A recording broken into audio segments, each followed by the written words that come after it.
Super exciting geometry nodes tutorial for you guys today, completely for free. I'm going to be showing you how to use proximity in Blender. So we're going to be using the geometry proximity, and it has a lot of interesting use cases, but we're going to be using it in the most simple way possible. We're going to, just quickly generate a torus in geometry nodes, super simple, and we'll kind of distort it here, very easy to do. And then we will actually use the proximity of another object, just this little UV sphere that we're going to animate moving across. And we're going to use this information here to kind of drive the selection over here of these little instances and the offset of the set position. So essentially, and it'll make more sense when you watch, but we can say take this object, and if it's close enough, make it do these kind of things here. So in this case, we're distorting the mesh and we're adding all of these little points here, which is just really, really fun to do. This is a very powerful, but yet very simple and beginner-friendly tutorial. So I really hope you guys enjoy this. And I'll try and keep it nice and simple, teaching you how to use proximity in geometry nodes, and it'll enable you to do a lot of really cool stuff. So let's jump in and have some fun. Okay, I'm going to be jumping into Blender 4.5 for this one. So let's go ahead in a new document. Let's select the default cube. Let's head right over to our geometry nodes workspace up here. And with the cube selected, we can just go ahead and click new. And you can give it a name if you want. I'm just going to call it proximity. You can call it whatever you want. And just so it's a little bit easier for you guys, you don't have to change any arrangements, but just for the sake of the viewers here, I'm just going to go ahead and change things up a bit just so it's easier for you guys to see. I'm just putting my viewport over on this side. I'll kind of like move this up because I want you guys to be able to really get the best out of this. So here we have our geometry nodes network we've added to this cube.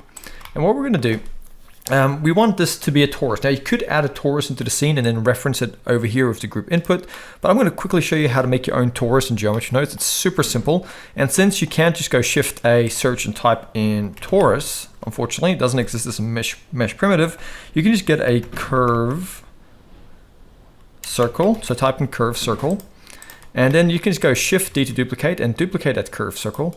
And then one more node to go with this, we're just going to go Shift A, search and get a curve to mesh, and let's get the curve to mesh node and plug this curve into the top one, and then just take the profile curve, put it in here, and then that's just going to sweep. Now obviously we want to see this, so let's just take this mesh, plug it into the geometry output, and here we have a torus. Obviously we just need to come here to the radius of the circle, the sweeping circle, and just take it down a little bit, and there you have a donut. Honestly, that's simple.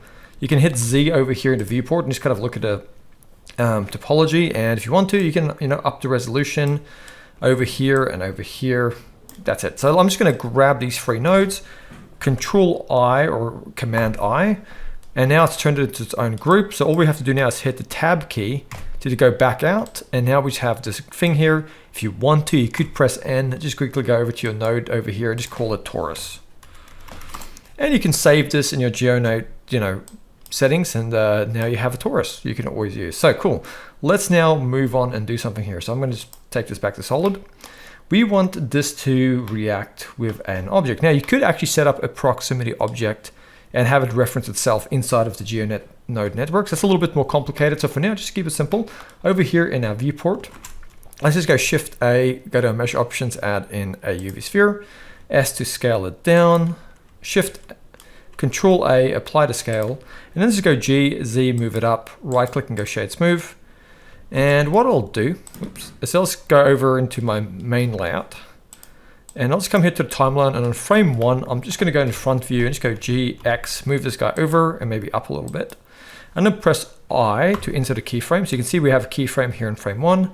And then on, let's just maybe go to like frame 70, and on frame 70, let's just go G, X and move it over on this side. And on frame 70, let's press I to insert a keyframe.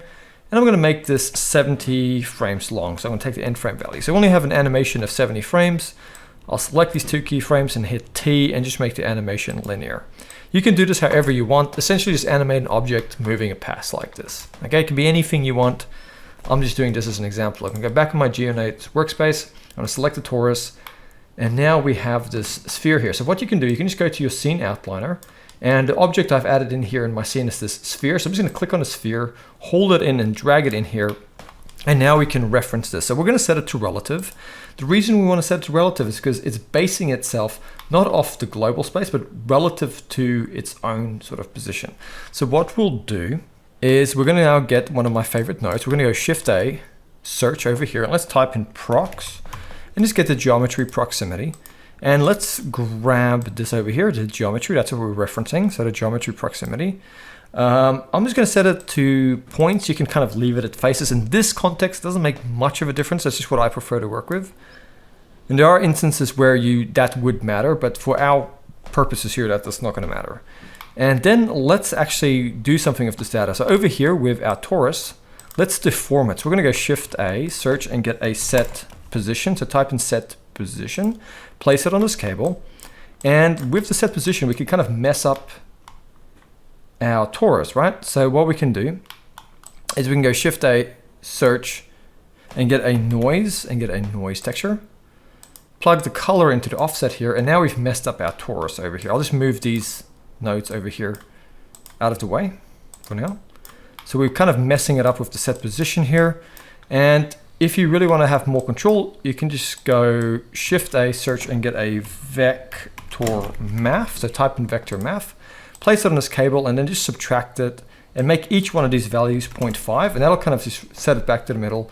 And you can kind of decrease the scale a little bit. That looks a lot better. And for now, I'm just going to minimize this guy, and I'm going to minimize the noise texture. And just look at these three nodes here. It's just doing this thing here to our torus, okay? Now, the cool thing we can do is we can actually have this deformation only happen when it's in close proximity to this sphere here. And how do we do that? So we can now utilize these two nodes that we've added in. So let's go ahead and just simply take the distance here from the geometry proximity and plug it into the selection of the set position. Okay, now at the moment it's not really doing anything, and that's just simply because we need to refine it a little bit. So we're gonna go Shift A, search, and we're just gonna get a ramp and get a color ramp. Let's place it on here. And to visualize this, what we're gonna do, we're just gonna drag over here on a set position output. We're just gonna drag on it and type in view and get the viewer node. And then let's just take the color here from the color ramp and plug it into the value. And now we should be able to visualize. So if I drag kind of over it here, you can see there should be a slight color change. And what we can do now, we can kind of really just tone this in. So I'm gonna actually flip the white and the black around. And wherever it's kind of close to the donut, we kind of want it to be white, and the rest we want to be black, like that. And that kind of gives us a sort of like selection. So now, if we just get this viewer node, and just go ahead, control right click and drag for here just to disconnect it. And now you can see this is what we have. So now it's only where we have those white areas, the white values, that's where it's creating this deformation. So now you can see it's smooth, and as this guy passes over, this is what happens. And if you want it to come over here, just quick tip, if you take the subtract and you duplicate it, place it on here again, you can come here and just change it to a scale.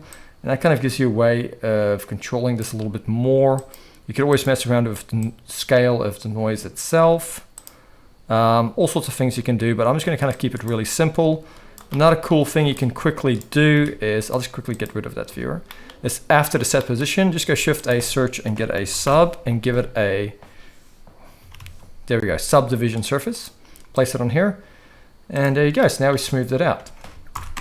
So there we go, we have this cool effect, but let's take it one step further. So let's go after the set position, like so. And let's say we want to scatter some points on here. So we can go Shift A, search, and get a instances. And let's get an instances on points, put it over here. And let's just grab the instances and make an icosphere. And then let's just bring that radius down. And now it's generating these little icospheres. But what we can do is we can just take this color ramp output from that proximity and plug it into the selection of this. And now it'll only spawn those points when it's in close proximity. Now you can see obviously we've lost our mesh here, so all we have to do is just grab the ico and the instance on points, Shift A, search, and get a join geometry. And then let's just take the set position, plug it in here, and then the instances on points, plug it in here. In fact, in this case, because we don't want to subdivide the instances, let's just disconnect it and just put the geometry after here. There we go. or what am I doing? I'm messing it up. Let's just have the instances going to here, and then the set position going into here like that, okay? So the set position is getting the subdivision surface, the instances on points are going in here, and they're going into the join geometry like this. So you can see here, I'll just kind of bring everything closer together just in case you're getting a little bit lost. This is how we have it set up, like that. Okay, very, very simple so far. And now we have these points being instanced along like that. If you wanted a bit of a smoother result, you could always just have the subdivision surface go into the instances on points. The only downside is now it is a lot more denser on the mesh, but you kind of get the idea. It's just really cool what we can kind of do with geometry nodes. But anyway, that's kind of where I want to leave it for now. It's just kind of teaching you guys how powerful geometry nodes are, especially with proximity. So yeah, I really hope you guys enjoyed this one. I'll see you next time, and thank you for watching.